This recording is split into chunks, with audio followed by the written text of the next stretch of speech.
शुक्ला का रानी सुदेवा की महिमा बताते हुए एक शूकर और शूकरी का उपाख्यान सुनाना। सखियों ने पूछा, महाभागे, ये रानी सुदेवा कौन थी? उनका आचार विचार कैसा था, यह हमें बताओ। शुक्ला बोली, सखियों, पहले की बात है, अयोध्यापुरी में मनुपुत्र महाराज इक्ष्वाकु राज्य करते थे। वे धर्म के तत्वज्ञ, परम सौभाग्यशाली, सब धर्मों के अनुष्ठान में रत, सर्वज्ञ और देवता तथा ब्राह्मणों के पुजारी थे। काशी के राजा वीरवर महात्मा देवराज की सदाचार परायणा कन्या सुदेवा के साथ उन्होंने विवाह किया था। सुदेवा सत्य व्रत के पालन में तत्पर रहती थी।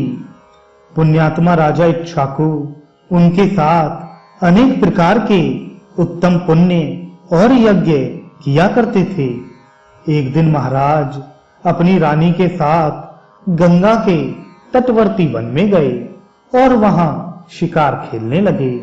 उन्होंने बहुत से सिंहों और शूकरों को मारा।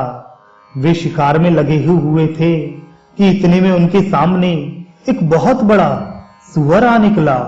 उसके साथ झुंड के झुंड सुअर थे। वह अपने पुत्र पौत्रों से घिरा था।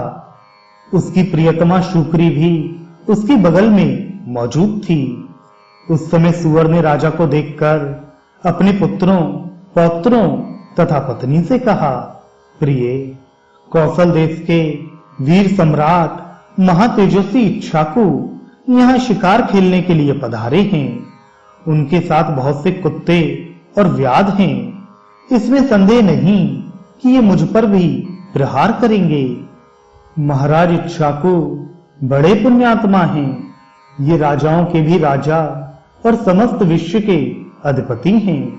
प्रिय, मैं इन महात्मा के साथ रणभूमि में पुरुषार्थ और पराक्रम दिखाता हुआ युद्ध करूंगा।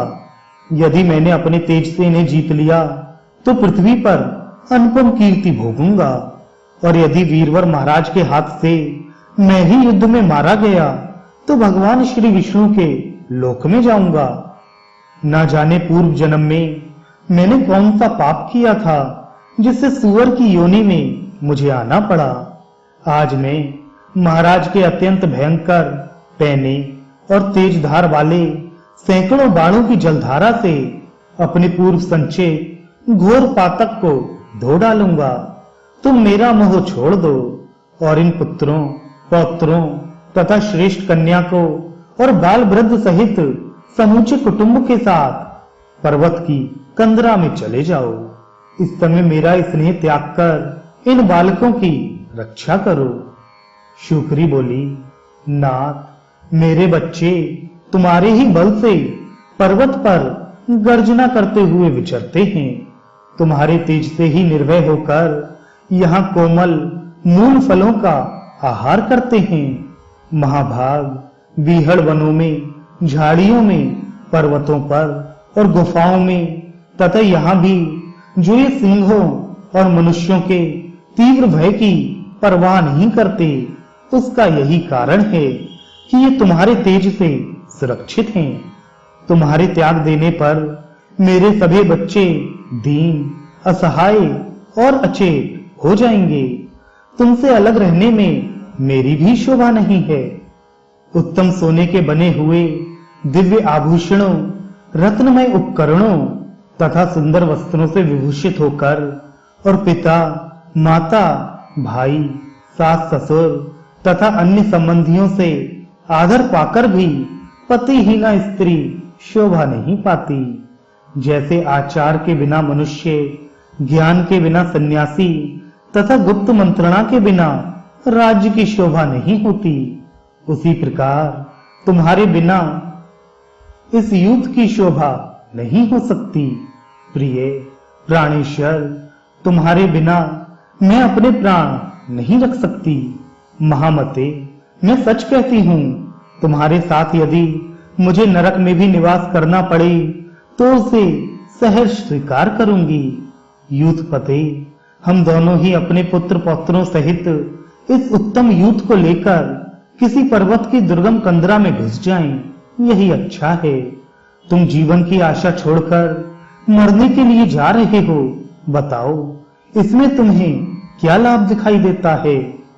सुअर बोला, प्रिय, तुम वीरों के उत्तम धर्म को नहीं जानती। सुनो, मैं इस समय तुम्हें वही बताता हूं। यदि योद्धा शत्रु के प्रार्थना करने या ललकारने पर भी काम, लोभ, भय अथवा मोह के कारण उसे युद्ध का अवसर नहीं देता, वह 1000 युगों तक कुंभी पाक नामक नरक में निवास करता है। वीर पुरुष युद्ध में शत्रु का सामना करके यदि उसे जीत लेता है तो यश और कीर्ति का उपभोग करता है, अथवा निर्भयता पूर्वक लड़ता हुआ यदि स्वयं ही मारा जाता है तो वीर लोक को प्राप्त हो दिव्य भोगों का उपभोग करता है। प्रिय, 20,000 वर्षों तक वह सुख का अनुभव करता है। मनुपुत्र राजा इक्ष्वाकु यहाँ पधारे हैं, जो स्वयं बड़े वीर हैं। ये मुझसे युद्ध चाहें तो मुझे अवश्य ही इन्हें युद्ध का अवसर देना चाहिए। शुभे, महाराज युद्ध के अतिथि होकर आए हैं और अतिथि सनातन श्री विष्णु का स्वरूप होता है, अतः युद्ध रूप से इनका सत्कार करना मेरा आवश्यक कर्तव्य है। शुक्री बोली, प्राणनाथ, यदि आप महात्मा राजा को युद्ध का अवसर प्रदान करेंगे तो मैं भी आपके साथ रहकर आपका पराक्रम देखूंगी। यूं कहकर शुक्री ने तुरंत अपने प्यारे पुत्रों को बुलाया और कहा, बच्चों, मेरी बात सुनो। युद्ध भूमि में सनातन विष्णु रूप अतिथि पधारे हैं। उनके सत्कार के लिए मेरे स्वामी जाएंगे। इनके साथ मुझे भी वहां जाना चाहिए। तुम्हारी रक्षा करने वाले प्राणनाथ जब तक यहाँ उपस्थित हैं, तभी तक तुम दूर के पर्वत की किसी दुर्गम गुफा में चले जाओ। पुत्रों, मनुपुत्र इक्ष्वाकु बड़े बलवान और दुर्दमनीय राजा हैं। ये हम लोगों के लिए काल स्वरूप हैं, सबका संहार कर डालेंगे, अतः तुम दूर भाग जाओ। पुत्रों ने कहा, जो माता पिता को संकट में छोड़कर जाता है वह पापात्मा है। उसे महारौद्र एवं अत्यंत घोर नरक में गिरना पड़ता है। यह उसके लिए अनिवार्य गत है।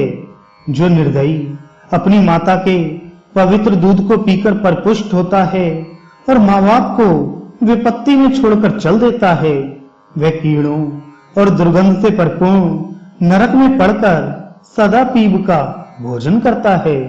इसलिए माँ, हम लोग पिता को और तुम्हें यहाँ छोड़कर नहीं जाएंगे। ऐसा निश्चय करके समस्त शूकर मोर्चा बांधकर खड़े हो गए। वे सभी बल और तेज से संपन्न थे। उधर अयोध्या के वीर महाराज मनु कुमार इक्ष्वाकु अपनी सुंदरी भार्या तथा चतुरांगणी सेना के साथ आखेट के लिए चले। उनके आगे आगे व्याध, कुत्ते और तेज चलने वाले वीर योद्धा थे। वे लोग उस स्थान के समीप गए जहां बलवान शूकर अपनी पत्नी के साथ मौजूद था। छोटे बड़े बहुत से सुअर सब ओर से उसकी रक्षा कर रहे थे। गंगा के किनारे मेरु पर्वत की तराई में पहुंचकर महाराज इक्ष्वाकु ने व्याधों से कहा, बड़े बड़े वीर योद्धाओं को शूकर का सामना करने के लिए भेजो। इस प्रकार महाराज की आज्ञा से भेजे हुए बलवान, तेजस्वी तथा पराक्रमी योद्धा हांका डालते हुए दौड़े और वायु के समान वेग से चलकर तत्काल शूकर के पास जा पहुंचे। वनचारी व्याध अपने तीखे बाणों तथा चमचमाते हुए नाना प्रकार के अस्त्र शस्त्रों से वीरों का बाना बांधकर खड़े हुए और वराह को बींधने लगे। यह देख वह यूथपति वराह अपने सैकड़ों पुत्र, पौत्र तथा बांधवों के साथ युद्ध के मैदान में आ धमका और शत्रुओं पर टूट पड़ा। वह बड़े वेग से उनका संहार करने लगा। व्याध उसकी पैनी दाढ़ों से घायल हो होकर समर भूमि में गिरने लगे। तदनंतर शूकरों और व्याधों में भयानक संग्राम आरंभ हुआ। वे क्रोध से लाल आंखें किए एक दूसरे को मारने लगे। व्याधों ने बहुतेरे शूकरों को और शूकरों ने अनेक व्याधों को मार गिराया। वहां की जमीन खून से रंग गई। कितने ही सुअर मर खप गए, कितने घायल हुए और कितने ही भाग भाग कर बीहड़ स्थानों, झाड़ियों, कंदराओं और अपनी अपनी मांदों में जा घुसे। यही दशा व्याधों की भी हुई। कितने ही मर गए, कितने ही सुअरों की पैनी दाढ़ों के आघात से कट गए और कितने ही टुकड़े टुकड़े होकर प्राण त्याग स्वर्गलोक को चले गए। केवल वह बलाभिमानी बरहा अपनी पत्नी तथा 5-7 पुत्र पौत्रों के साथ युद्ध की इच्छा से मैदान में डटा रहा। उस समय शूकरी ने उससे कहा, नाथ, मुझे और इन बालकों को साथ लेकर अब यहां से चले चलो।